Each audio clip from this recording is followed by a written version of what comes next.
سلامتی ہے ان آنکھوں پہ جو ہدایت پہ نظریں جمائے بیٹھی ہیں، ان کانوں پہ جو ذکر خیر کے منتظر رہتے ہیں، اور ان قدموں پہ جو ہدایت کی راہ پہ گامزن ہیں۔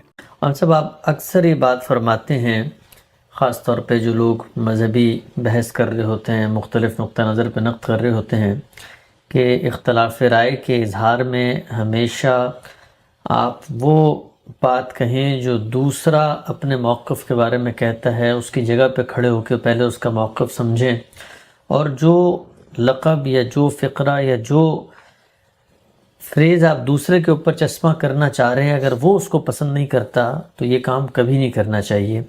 سوال میرا آپ سے یہ ہے کہ فقہ پر آپ تنقید کرتے ہیں، استدلال پہ تنقید ہوتی ہے، ہمارے یہاں تاریخی روایات کو مذہب کے ساتھ گڈمڈ کیا گیا، اس پہ تنقید ہوتی ہے، اسی طرح فلسفے پہ تنقید ہوتی ہے، لیکن تصوف پہ جب آپ نے تنقید کی ہے تو وہاں پر ایک فقرہ، ایک جملہ استعمال کیا کہ تصوف ایک متوازی دین ہے۔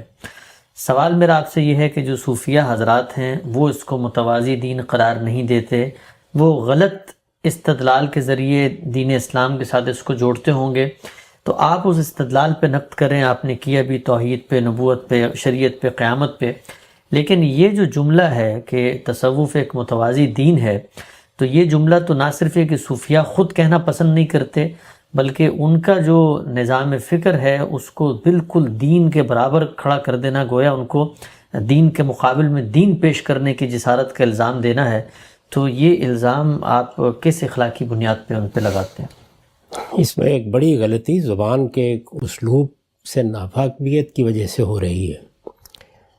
یعنی آپ جب کوئی تعبیر اختیار کرتے ہیں تو وہ تعبیریں اپنی جگہ پر مستقل بھی ہوتی ہیں اور مجانست کا اسلوب بھی ہوتا ہے ان میں۔ یہاں دین کا لفظ نظام فکر کے معنی میں استعمال ہوا ہے، یعنی ایک نظام فکر وہ ہے جو پیغمبروں نے دیا ہے، اور ایک نظام فکر وہ ہے جو صوفیانہ مذاہب نے فراہم کیا ہے۔ یہ دو متوازی نظام فکر ہیں۔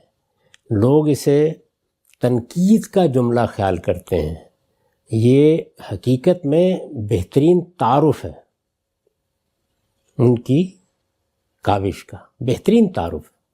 یعنی جس طرح سے علامہ اقبال کے بارے میں یہ بحث رہی ہے کہ کیا ان کا کوئی مستقل فلسفہ ہے یا وہ محض ایک متکلم ہے۔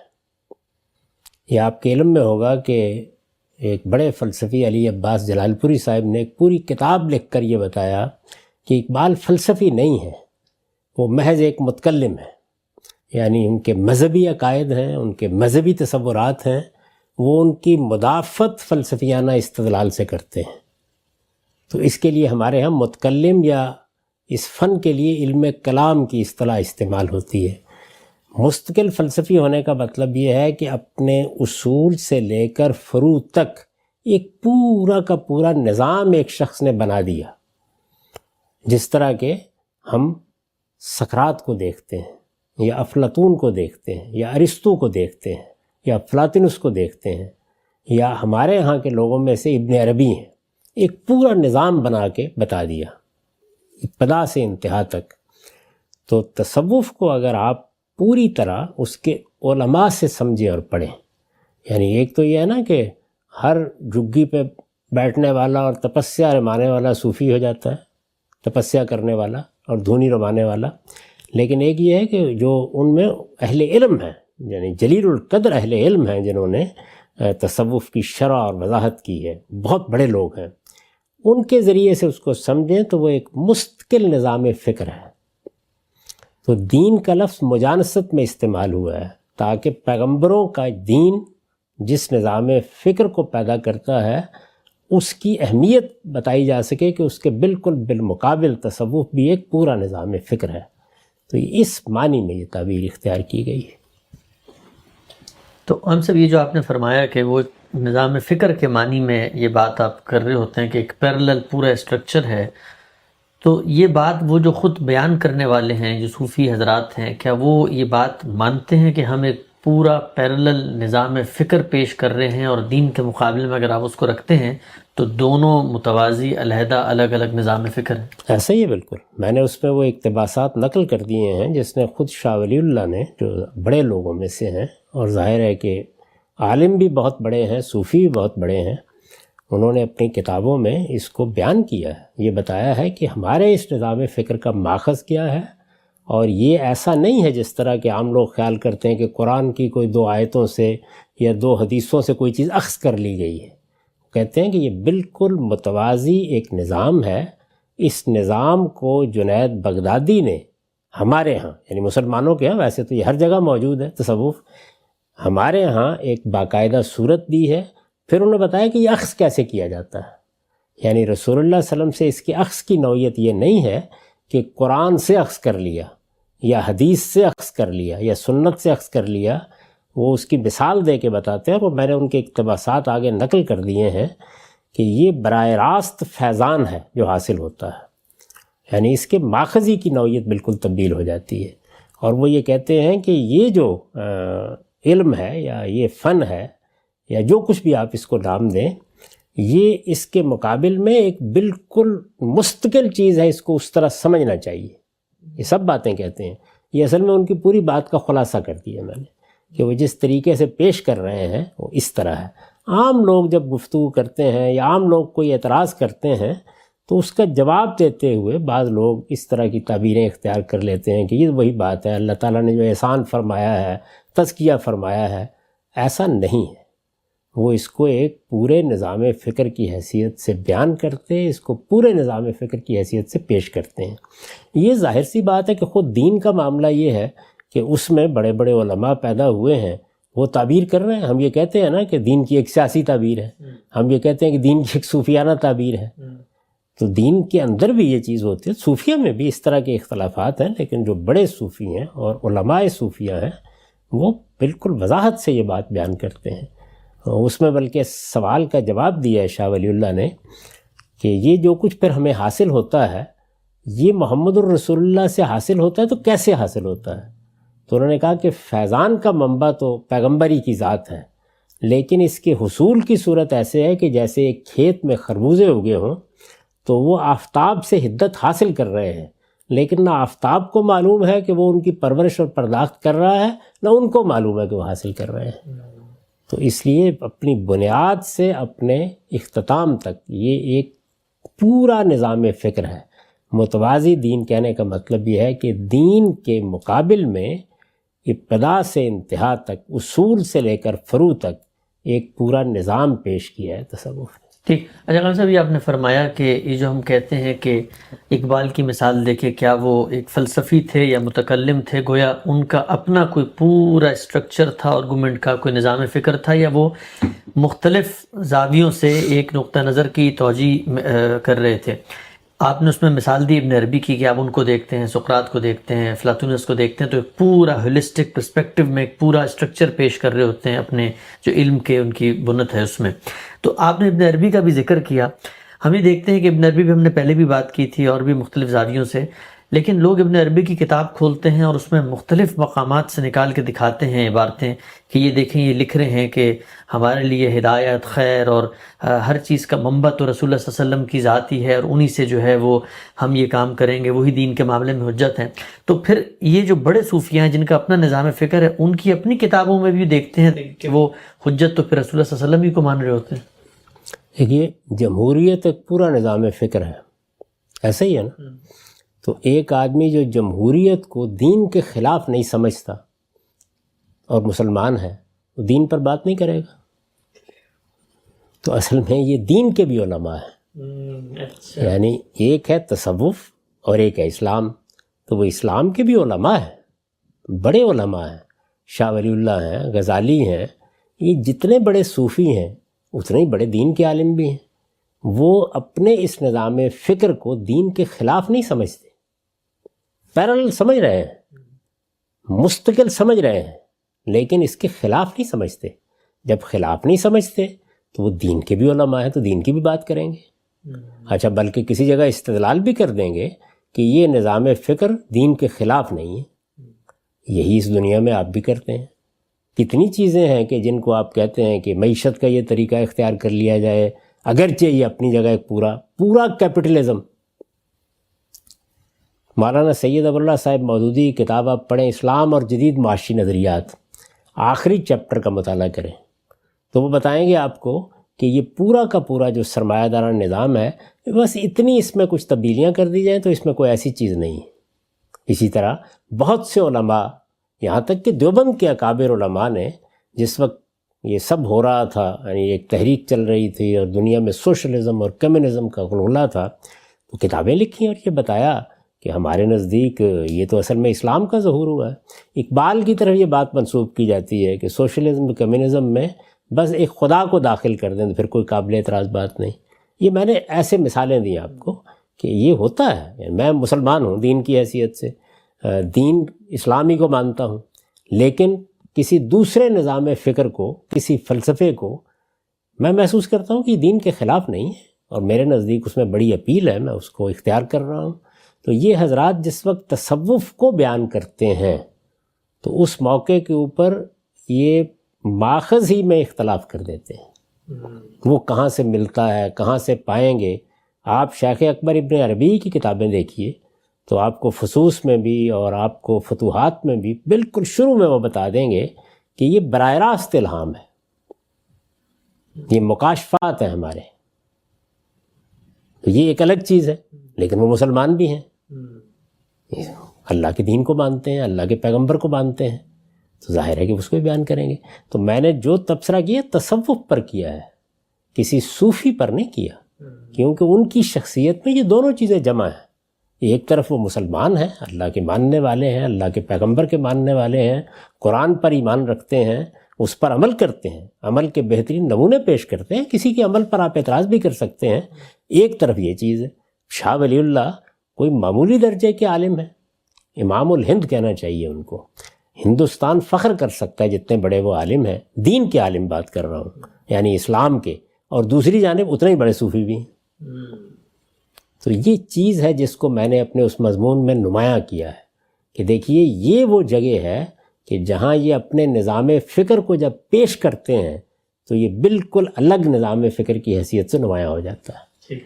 ہم سب جس طرح آپ نے فرمایا کہ یہ جتنے بڑے حضرات ہیں صوفیاء، یہ دین کے بڑے علماء بھی ہیں، تو اب جب آپ ان کی کتابوں کی طرف مراجعت کرتے ہیں، اس کا مطالعہ کرتے ہیں، تو اس میں یہ دونوں پیرل رویں مکس ہو کے آ رہی ہوتی ہیں، کہیں حدیث کی توجیہ ہو رہی ہے، کہیں قرآن آیات کی تفسیر ہو رہی ہے، کہیں تصوف اور باطنی جو مشاہدات ہیں، مکاشفات ہیں، ان کا ذکر آ رہا ہے۔ سوال میرا آپ سے یہ ہے کہ اگر کوئی طالب علم تصوف کی اس روایت کو جاننا چاہتا ہے کہ اس کا اصل نظام فکر کیا اور ان دینی علماء کی جو مذہبی کنٹریبیوشن ہے ان کو الگ کرنا چاہے، تو وہ کون سی بنیادی کتابیں ہیں اور ان کتابوں میں پھر وہ کون سے حصے ہیں؟ چونکہ ان کتابوں میں تو سب کچھ ہی آ رہا ہوتا ہے، وہ اس تک ایکسیس کیسے ہوگی ہماری؟ جس وقت آپ دقت نظر سے ان چیزوں کو پڑھتے ہیں، کیونکہ مسلمان ہیں نا، مسلمان علماء ہیں، یہ بڑے علماء ہیں، تو جس وقت آپ ان چیزوں کو پڑھتے ہیں تو ہر چیز اصل میں اپنے ماخذ کے لحاظ سے زیر بحث آ جاتی ہے۔ جب وہ دین کو بیان کر رہے ہوتے ہیں تو ظاہر قرآن سے استدلال کر رہے ہوں گے، سنت سے استدلال کر رہے ہوں گے، کوئی حدیث بیان کر رہے ہوں گے۔ شاہ صاحب کی حجت اللہ البالغہ دین کی حکمت کا اپنے زمانے کے لحاظ سے بڑا غیر معمولی بیان ہے، تو بیان کریں گے اس کو۔ اسی طرح غزالی ہیں، تو وہ جب دین پر گفتگو کر رہے ہیں یا اصول فقہ پر گفتگو کر رہے ہیں تو اس وقت ظاہر ہے ایک مسلمان کی حیثیت سے اپنے مقدمات پیش کرتے ہیں۔ وہاں قرآن ہوگا، وہاں سنت ہوگی، وہاں حدیث ہوگی، اس کے ماخذ یہ ہیں۔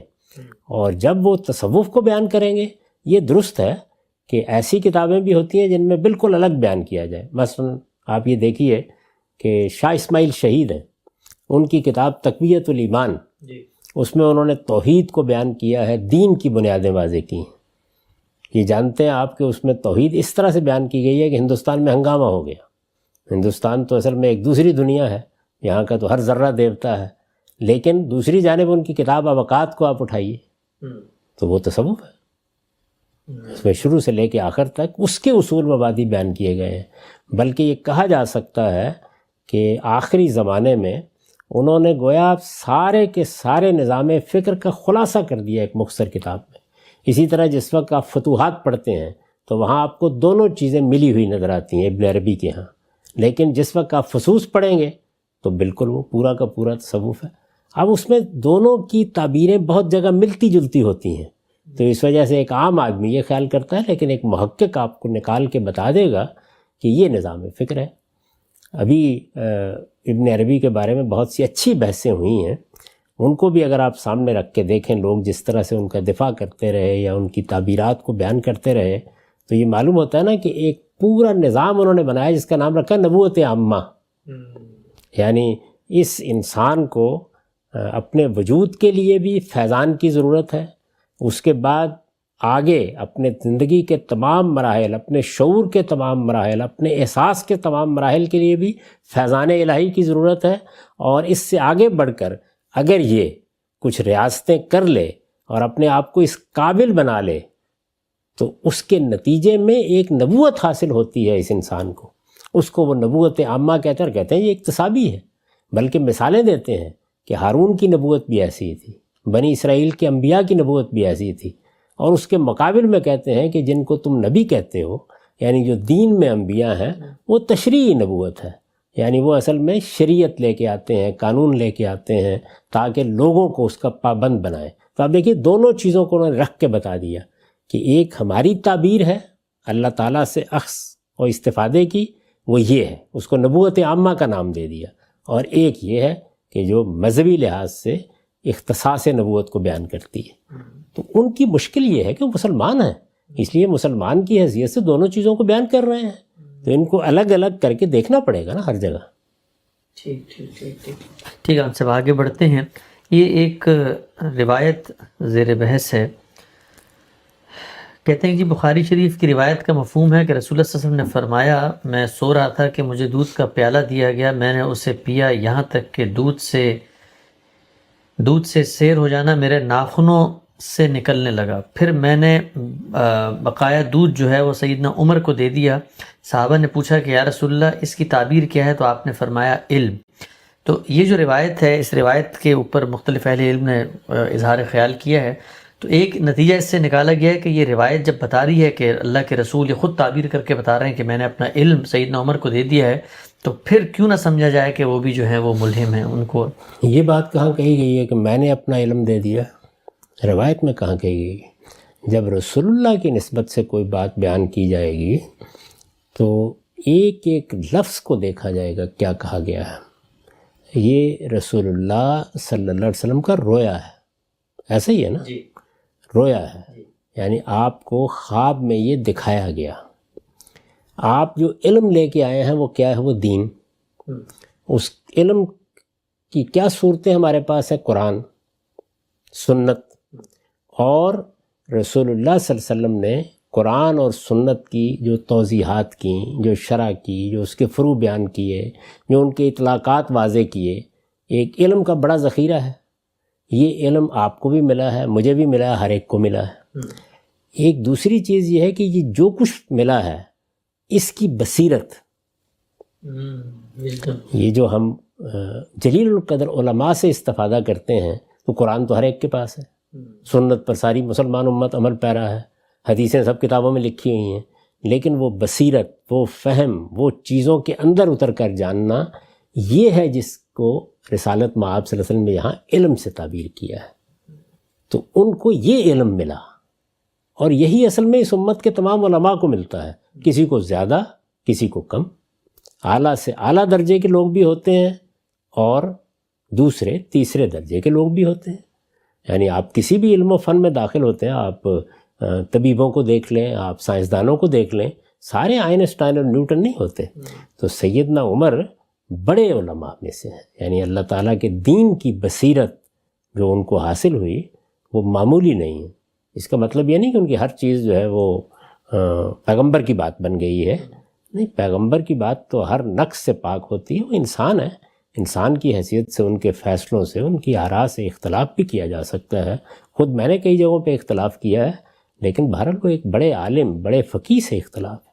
اچھا غالب صاحب، ابھی جو آپ نے بات فرمائی اس پہ اگر کوئی یہ منطقی اشکال پیش کرے کہ یہ جو آپ نے تخصیص کر دی کہ علم پیغمبر کا، وہ تو قرآن و سنت میں ہم دیکھتے ہیں پیغمبر کو تو اللہ تعالیٰ نے جو غیب کی خبریں ہیں اس تک بھی رسائی دی ہوتی ہے، اس کو پتہ بھی چل جاتا ہے. وہ تو احزاب کے اندر پتھر توڑنے کی چنگاریوں میں کیسر و کسرا کے محلات بھی دیکھ لیتا ہے. تو وہ آپ نے تخصیص کر کے وہ سارا علم نکال کے صرف قرآن و سنت تک کیوں محدود؟ جو علوم پیغمبروں کے ساتھ خاص ہیں ان کو قرآن بیان کر دیتا ہے کہ وہ پیغمبروں کے ساتھ خاص ہے. پیغمبروں کے ساتھ خاص علم انہی کے ساتھ خاص رہے گا. یعنی پھر کیا میں تعمیم کر کے یہ کہوں کہ جس طریقے سے رسول اللہ پر قرآن نازل ہوا ایسا ہی ایک قرآن اور بھی نازل ہوا تھا؟ جس طرح رسول اللہ سنت کا ماخذ ہے اسی طرح اور بھی ایک سنت کا ماخذ ہے، یہ کہوں پھر میں؟ ظاہر ہے کہ جو چیزیں رسول کے ساتھ خاص ہیں، نبیوں کے ساتھ خاص ہیں، ان کے لیے خاص رہیں گی۔ تو جب بھی کوئی بات کی جاتی ہے تو وہ کبھی تعمیم میں نہیں ہوتی، وہ ہمیشہ اپنے ساتھ عقلی تخصیصات رکھتی ہے، بیان کی تخصیصات رکھتی ہے۔ ہم ایک پس منظر میں بات کر رہے ہوتے ہیں۔ کل بھی میں نے واضح کیا تھا کہ جب قرآن مجید کہتا ہے کہ ہم نے ہر چیز اس میں واضح کر دی ہے، یا تورات میں ہر چیز واضح کر دی گئی تھی، تو یہ ہر چیز اس موضوع سے متعلق ہر چیز ہوتی ہے۔ یہاں بھی علم کی ایک تحدید ہے کہ رسالت میں آپ صلی اللہ علیہ وسلم جو دین لے کر آئے ہیں، اس کی بصیرت، اس کا فہم، یہ ہے اصل میں وہ نعمت جو جلیل القدر علماء کو حاصل ہوتی ہے۔ یہ سیدنا صدیق کو بھی حاصل تھی، سیدنا عمر کو بھی حاصل تھی، یہ اور بہت سے صحابہ کو بھی حاصل تھی، اور قیامت تک اس امت کے علماء اسی سے بہرہ پاتے ہیں۔ تو اس کو بیان کیا ہے کہ میں نے یہ دیکھا، تعبیر کی ہے، اور اس سے یہ بھی سمجھ لیں کہ پیغمبروں کو حقائق کیسے بتائے جاتے ہیں، یعنی اس میں علم دودھ بن کے ناخنوں سے بہہ نکلا ہے۔ یہ ظاہر ہے کہ واقعے کا بیان نہیں ہے، تمثیل ہے۔ تو خواب میں یا رویا میں اسی طرح حقائق ممثل کر کے دکھائے جاتے ہیں۔ ٹھیک ہے، آگے بڑھتے ہیں۔ ہم صرف ایک بات کی ذرا تھوڑی مزید وضاحت کیجیے گا۔ عام مسلمان جب آپ کی زبان سے جملہ سنتے ہیں کہ صوفیانہ مذاہب اور صوفیانہ تصور نظام فکر جاری تھا، اور ہمارے یہاں بھی تصوف جو آیا ہے وہ ایک پیرلل نظام فکر ہے، تو لوگوں کو یہ بات بڑی عجیب سی لگتی ہے کہ باقی ہم دیکھتے ہیں بت مت ہو، جین مت ہو، ہندو مت ہو، تو ان کے اندر تو وہ شرک کرتے ہیں اور مختلف توہمات ہیں اور اس کے اندر کھڑے ہوئے ہوتے ہیں۔ تو ہمارے جو صوفی ہیں اس کو آپ کیسے جوڑ دیتے ہیں کہ جو صوفیانہ مذاہب کی روایت ہے یہ ان کا نظام فکر بھی ان سے مل جاتا ہے، اگرچہ یہ مسلمان ہیں تو وہ تو بالکل ہی الگ دنیا ہے، الگ جگہ پہ کھڑے ہوئے ہیں، پوجا کرتے ہیں، اور یہ تو نمازیں پڑھتے ہیں اور لوگوں کا تزکیہ کرتے ہیں۔ یہ دونوں باتیں کیسے مل جل کھاتی ہیں؟ یہ مسلمان ہیں اور صوفی ہیں، وہ ہندو ہیں اور صوفی ہیں، شنتو مذہب کے ماننے والے ہیں اور صوفی ہیں، مسیحی ہیں اور صوفی ہیں، یہودی ہیں اور صوفی ہیں۔ تو وہاں پر بھی یہ دونوں چیزیں ساتھ ساتھ چل رہی ہوتی ہیں۔ میں نے ابھی آپ سے عرض کیا نا کہ جمہوریت ایک پورا نظام فکر ہے، سوشلزم ایک پورا نظام فکر ہے۔ ہمارے ہاں ان کو بحیثیت مجموعی پورے نظام فکر کی حیثیت سے مانتے ہیں نا بہت سے لوگ، اور مانتے ہیں اور مسلمان ہیں، مانتے ہیں اور یہودی ہیں، مانتے ہیں اور مسیحی ہیں۔ تو وہ کیا کہیں گے؟ وہ یہ کہیں گے کہ یہ میرے دین کے خلاف نہیں ہے، یعنی میں اس کو الگ سے ایک علم کے طور پر مانتا ہوں، دین کو الگ سے ایک بصیرت اور ایک علم کی حیثیت سے مانتا ہوں۔ تو دونوں چیزیں، اب سوال اس میں اصل میں یہ ہوتا ہے کہ کیا ان کے مابین تصادم تو نہیں ہے، یہ ایک دوسرے میں مداخلت تو نہیں کر رہے، یہ ایک ہی موضوع کو دو طریقوں سے تو نہیں بیان کر رہے؟ اگر ایسا نہیں ہے تو کیسے اعتراض کریں گے؟ مثلا مجھ سے آپ پوچھیں، میں نے کئی مرتبہ بیان کیا ہے کہ میرے کچھ سیاسی عقائد بھی ہیں، بیان کیا ہے نا، انسان کے بنیادی حقوق، قانون کی حکمرانی، جمہوریت، قوموں کا حق خود ارادی، یہ میں ان کو اپنے سیاسی عقائد کہتا ہوں۔ ظاہر ہے کہ یہ میں بیان کر رہا ہوں یہ ساری چیزیں، تو یہ بالکل انڈیپینڈنٹلی الگ سے ہیں۔ ان میں سے کون سی بات ہے جو قرآن میں بیان ہوئی ہے؟ یعنی ایسے تو نہیں ہے نا، لیکن میں ان چیزوں کو قرآن کے خلاف نہیں سمجھتا، یا بعض چیزوں میں قرآن کی بات کو اور اس کو ہم آہنگ محسوس کرتا ہوں، تو اس لیے میں یہ بات کہہ دوں گا۔ وہ بھی ایسے ہی کہتے ہیں، اب تنقید کر کے آپ کو بتانا ہے کہ تمہاری یہ بات ٹھیک نہیں ہے۔ ایسے لوگ ہیں جو مثال کے طور پر میں جمہوریت پر جب بات کرتا ہوں تو یہ کہتے ہیں کہ جمہوریت تو شرک ہے، ایسا ہوتا ہے نا۔ یہ ہم سب چین نے مثلا سوشلزم یا روس سے شروع ہوا تو ان کی مذہبی تعبیر الگ ہے، لیکن سوشلزم کو وہ بطور ایک نظریے کے مانتے ہیں۔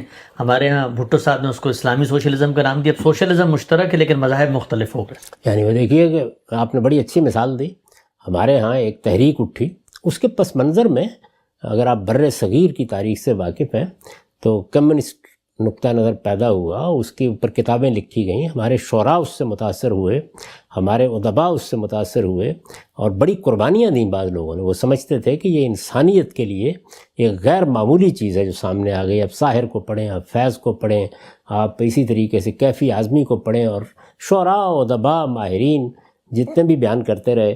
اس کے بعد ان کو ایک سیاسی کامیابی ہوئی، ظاہر ہے کہ سیاسی کامیابی کے لیے کسی سیاسی شخصیت کا وجود ضروری ہوتا ہے. وہ ذوالفقار علی بھٹو صاحب کی صورت میں جب سامنے آئی تو دیکھیے انہوں نے کس طریقے سے ملایا چیزوں کو. انہوں نے کہا کہ اسلام ہمارا دین ہے، جمہوریت ہماری سیاست ہے، سوشلزم ہماری معیشت ہے، عوام طاقت کا سرچشمہ ہے. 4 باتیں کہیں. تو اب یہ کیوں کہیں انہوں نے؟ اس لیے کہ وہ ان چاروں کو آپس میں متضاد نہیں سمجھتے. ایسا ہی ہے نا. حالانکہ اگر آپ غور کر کے دیکھیں تو ان میں سے ہر ایک اپنی جگہ ایک پورا نظام فکر ہے اور کہیں سے آ رہا ہے، اور کہیں سے آ رہا ہے. لیکن یہ کہ یہ بیان کیا انہوں نے. تو یہ بحث یہ ہے. جب میں نے یہ بات کہی تو میں نے یہ بتایا کہ تصوف کو آپ کوئی جزوی چیز نہ سمجھیے یا کسی آیت کی تعبیر یا کسی حدیث کی ایک تعبیر نہ خیال کیجئے. یہ اپنی جگہ ایک پورا نظام فکر ہے اور دین اپنی جگہ ایک پورا نظام فکر ہے. اب اگلی بات یہ ہے کہ کیا یہ نظام فکر آپس میں متضاد ہیں؟ میں کہتا ہوں کہ ہاں متضاد ہیں. ایک دوسرا آدمی کہتا ہے کہ نہیں متضاد نہیں ہے. اس کو بھی یہ بات کہنے کا حق ہے، مجھے بھی کہنے کا حق ہے. لیکن جب وہ قرآن میں بھی استدلال کروں گا، وہ بھی استدلال کرے گا. لیکن جب وہ قرآن کی کوئی آیت پکڑ کے اس پورے نظام فکر کی توجیہ کرے گا تو پھر آپ یہ سوال کرتے ہیں اس سے کہ بھائی وہ جو لوگ کھڑے ہوئے ہیں پہلے ان کے فریم ورک میں کھڑے ہو کے دیکھو کہ کیا وہ اپنے پورے نظام فکر کی بنیاد اس آیت پہ رکھ رہے اس ہیں. وقت بھی یہی ہوا. دیکھیے نا، جن لوگوں نے کہا سوشلزم ہماری معیشت ہے وہ قرآن مجید کی آیتیں پڑھتے تھے. اچھا، علامہ اقبال نے نظم لکھی ہے الارض للہ، یعنی زمین تو ساری اللہ کی ہے. اس سے یہ استدلال کیا گیا کہ یہ بات جو کمیونسٹ کہتے ہیں کہ ذرائع پیداوار پر کسی کی ملکیت نہیں ہونی چاہیے، دہن قرآن میں لکھی ہوئی. ایسا ہی ہے نا. تو اس وجہ سے استدلال کی غلطی بیان کرنا ایک بالکل اور چیز ہے، لیکن دوسرا آدمی اپنے آپ کو کہاں پیش کر رہا ہے. تو جتنے بھی علماء صوفیہ ہیں، یعنی وہ غزالی ہوں، وہ ابن عربی ہوں، وہ شاہ ولی اللہ ہوں، ابو اسماعیل حروی ہوں، جتنے بڑے اکابر صوفیہ ہیں جنہوں نے باقاعدہ لکھا ہے، باقاعدہ بیان کیا ہے اپنے علم کو، وہ اسی طرح پیش کرتے ہیں کہ یہ ایک الگ نظام فکر ہے، یہ ایک الگ نظام ہے. یعنی دین یہ ہے محمد الرسول اللہ کا دین اور یہ تصوف ہے. اب اس کے بعد وہ آپ سے یہ کہتے ہیں کہ ان دونوں میں کوئی تضاد نہیں ہے، یہ دونوں پیرالل ہیں لیکن قابل قبول ہیں. جس طرح ہم بہت سی چیزوں کو دین کے ساتھ مان رہے ہوتے ہیں. تو بحث یہ ہے کہ کیا وہ پیرالل ہوتے ہوئے دین کے ساتھ ہم آہنگ ہے؟ کیا دین ان کو قبول کرتا ہے؟ یہ ہے بحث. تو بعض لوگ اصل میں اس بحث کو سمجھ نہیں پائے، تو اس وجہ سے وہ داد تحقیق دیتے رہتے ہیں. میرے نزدیک جب وہ اس زاویے سے دیکھیں گے تو ان پر میری بات واضح ہو جائے گی کہ میں نے کیا کہا ہے.